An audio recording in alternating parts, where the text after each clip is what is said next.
Pandian store சரியில்ல. அடுத்த வரத்துக்கான எபிசோட்ல தங்கமயில் இருந்துட்டு அழுந்துக்கிட்டே இருக்காங்க. அதுக்கு அடுத்து தான் மாணிக்கம் இருந்துட்டு, "மயிலு இப்படி உட்காந்து அழுந்துக்கிட்டே இருந்தா என்ன அர்த்தம்? சாப்பிட்டியா இல்லையா நீ?" அப்படின்னு சொல்லிட்டு கேட்கவும், "இங்க வாழ்க்கையே வாழ முடியுமா இல்லையான்னு கூட எனக்கு தெரியல. இதில சாப்பாடு வேற ரொம்ப முக்கியமா?" அப்படின்னு சொல்லிட்டு தங்கமயில் வந்து சொல்லிடுறாங்க. "எனக்கு மாமாவ பார்க்கணும் போல இருக்கு.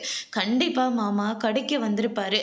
அப்பா எனக்காக ஒரு உதவி பண்றீங்களா? பேசாமல் நம்ம போய் மாமாவை பார்த்துட்டு வந்துடலாமா அப்படின்னு சொல்லிட்டு கேட்கவும், கடைக்கு போனால் தேவையில்லாமல் பிரச்சனை வரும் மயில், வேண்டாம் அப்படின்னு சொல்லிட்டு நம்ம மாணிக்கம் வந்து சொல்லிடுறாங்க. முடியாதுப்பா, எனக்கு மாமாவை பார்த்தே ஆகணும். நேற்று மாமா கோர்ட்டில் என்னை எப்படி பார்த்தாரு தெரியுமா? ஒரு புழுக பார்க்குற மாதிரி பார்த்தாரு.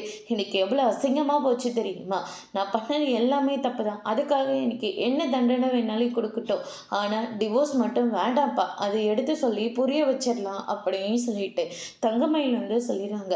நம்ம சொல்கிற நிலைமையில் அவங்க கேட்குற நிலைமையிலையும் கிடையாது. இந்த பிரச்சனை எப்போ தீரட்டுமோ தீரட்டும், அது வரைக்கும் கொஞ்சம் பொறுமையாருமா அப்படின்ற மாதிரி சொல்கிறாங்க. என்னால் முடியாதுப்பா, எனக்கு என் புருஷனை நான் பார்த்தே ஆகணும் அப்படின்ற மாதிரி சொல்லிட்டு ரொம்பவே பிடிவாதமாக நேராக கடைக்கு போகிறாங்க. அதுக்கு அடுத்துதான் முத்துவேல் இருந்துட்டு பழனியோட கடைக்கு வராங்க. என்னென்ன ஆச்சு? மனசே சரியில்லை. காலையில் கோமதியோட வீட்டுக்காரு வண்டி எடுக்கிற போது பார்த்தேன், ரொம்ப பதட்டமாக இருந்தார். அதனால தான் கடையில் எப்படி இருக்காருன்னு பார்க்கலான்ட்டு வந்தேன். நீ வரைய கூட அப்படின்னு சொல்லிட்டு கூட்டிக்கிட்டு போகிறாங்க. அங்கே மயிலோட ஃபேமிலியிலேருந்து ஆள் வராங்க. அதோட பிரம்ம முடிச்சிருக்கு.